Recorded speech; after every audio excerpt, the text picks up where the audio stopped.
రోగం వచ్చి చచ్చిపోవడం నీకిష్టమా? క్రీస్తు కొరకు చనిపోవడం నీకిష్టమా?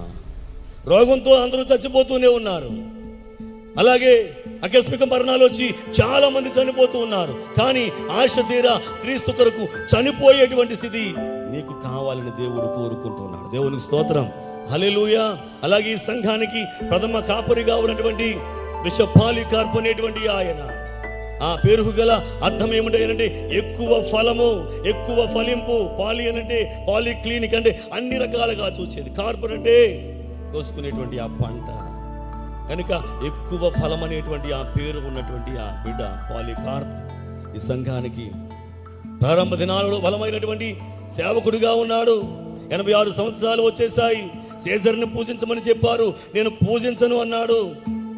ఆ సమయంలో అక్కడ ఉన్నటువంటి ఈ గవర్నర్ ప్రోకాన్సుల్ అనేటువంటి వారు అక్కడికి వచ్చి, ఇదిగో నీ యేసుక్రీస్తు ప్రభు వారిని విడిచిపెడతాను, నింద వేసి బయటకు వచ్చేయి, నేను వదిలేస్తానని చెప్పాడు. ఆయన అన్నాడు, నా నింద తీసివేసిన దేవుని మీద నేను నింద వేసి వెళ్ళవలసిన పని నాకు లేదు అన్నాడు. ఇదిగో నువ్వు మాట వినకపోతే నీ మీదకి ఆకలితో జంతువుల్ని పంపిస్తానన్నాడు. నువ్వు పంపించినా పర్వాలేదు, కానీ నా దేవుని మాటను నేను విడిచిపెట్టను. ఎందుకంటే నేను చెడు నుంచి మంచుకు వచ్చాను కనుక మరలా మంచి నుంచి చెడుకు వెళ్ళడానికి నేను ఇష్టపడిన అన్నాడు. ఇక చిట్ట చివరిగా అన్నాడు కదా, ఇదిగో నిన్ను నేనే అగ్నితో కాల్చి వేస్తాను, చచ్చిపోతావు అనంటే అప్పుడన్న మాట, ఒక మంచి మాట ఏంటంటే, 1 గంట సేపు నేను కాలిపోవడానికి సిద్ధపడితే నిత్యము కాలేటువంటి ఆ నరకాగ్నిలోనికి వెళ్లకుండా కాపాడబడతానని చెప్పాడు. చప్పుడు కూడా దేవుడు మనం కొడతాం. 1 గంట నేను కాలిపోవడానికి ఇదిగో దేవుడు నాకే శక్తినిస్తాడు. ఈ గంట నేను కాలిపోతాను ఆయన కోసం, చనిపోతాను ఆయన కోసం, ఏమైనా అయిపోతాను నేను. ఎందుకంటే నాకు జీవం ఇచ్చినటువంటి దేవుని కంటే గొప్ప కాదు నీ రాజు, సీజర్ కాదు మరి ఎవరైనా సరే, నేను పూజించాల్సిన పని నాకు లేదు అని నిలవబడ్డాడు.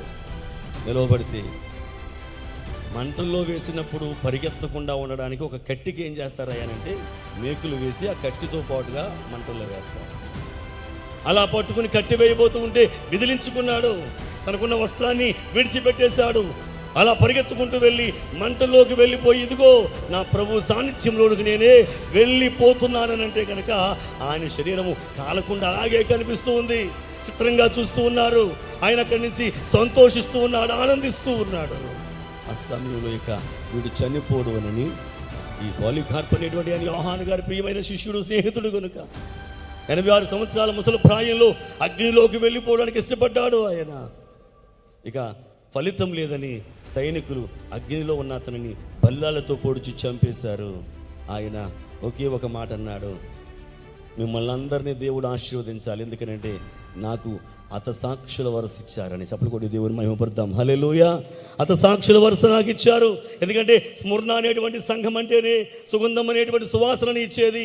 అది కాలితేనే కదా, దోపార్తిగా మారితేనే కదా అనేక మందికి సువాసన ఇస్తుంది. ఇదిగో నా చావే, నా హతసాక్షి అనేటువంటి ముద్రే అనేక మందికి సాక్షిగా సువాసనగా మిగలపోయేటువంటి మహామహోన్నతమైన రోజు రాబోతూ ఉంది అని ఆయన ఆనందంగా ప్రాణాలు అర్పించి వేశాడు.